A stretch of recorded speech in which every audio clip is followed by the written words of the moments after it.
ब्राह्मण से प्रेम करने वाले भगवान ब्राह्मण को दुखी अवस्था देखकर बुढ़े ब्राह्मण का रूप धरकर उनके पास आदर साथ ही पूछने लगा, हे विप्र, निज दुख सुख कैसे पृथ्वी पर घूम रहे हो? हे श्रेष्ठ ब्राह्मण, यदि सब मुझे कहो, मैं भी सुनना चाहता हूँ। वृद्ध ब्राह्मण बोला, मैं निर्धन ब्राह्मण हूँ, भिक्षा के लिए पृथ्वी पर फिरता हूँ। हे भगवान, यदि आप इस उपाय को जानते हुए कृपा करके कहो।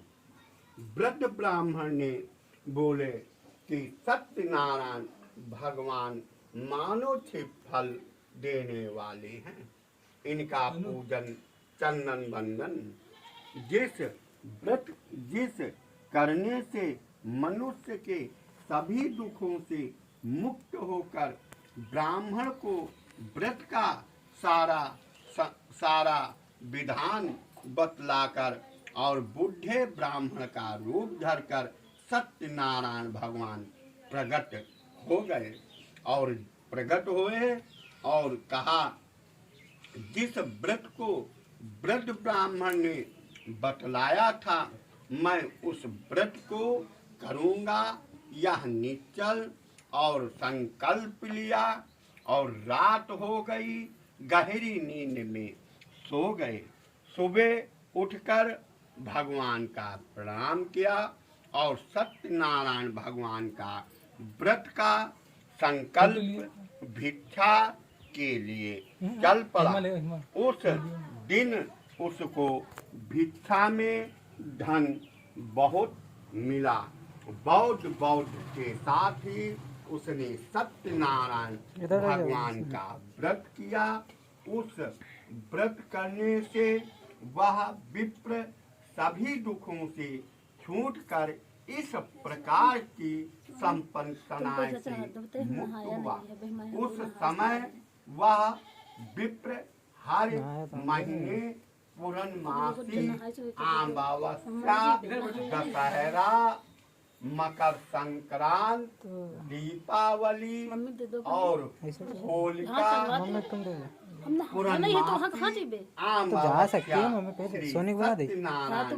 भगवान का पूजन व्रत और करता है।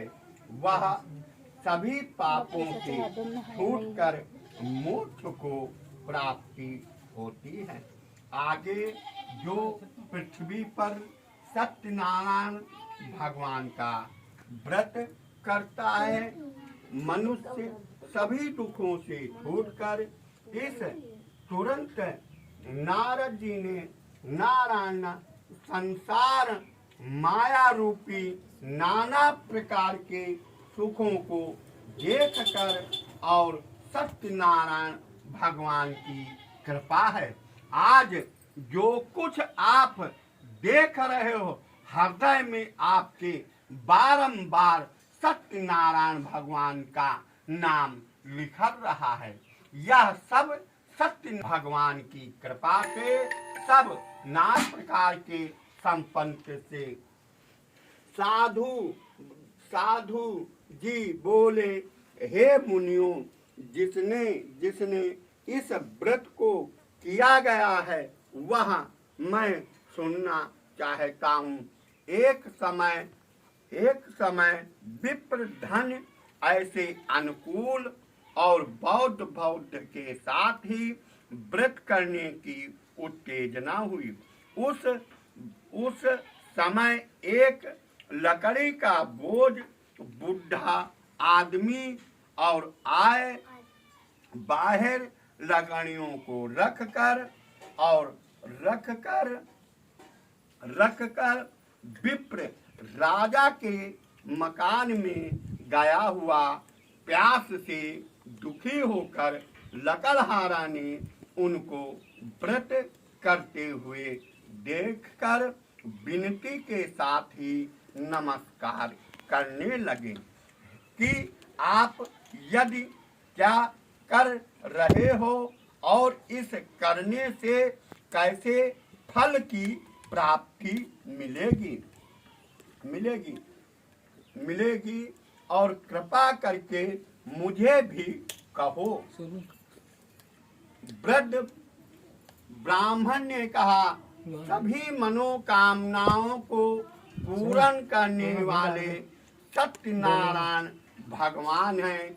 इनकी कृपा से जो कुछ धन धान आदि बढ़ोतरी हुई है, विप्र इस व्रत को बार बार जानकर लकड़हारा बहुत प्रसन्न होकर चरण मस्तक प्रसाद खाकर और अपने घर के ओर चल पड़ा।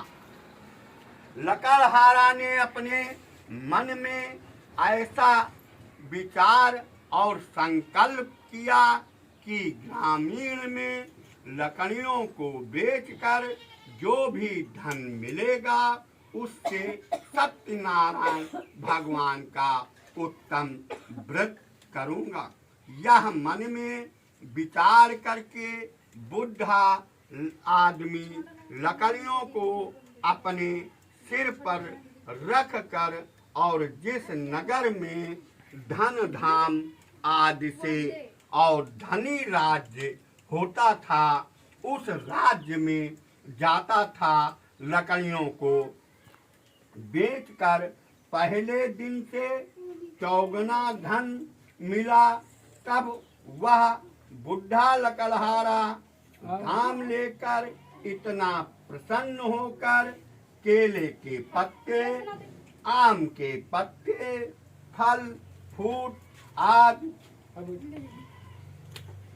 दही, शक्कर, दूध, हल्दी, चावल, गेहूं सत्यनारायण भगवान का व्रत की कुल सामग्रियों को लेकर अपने घर आया।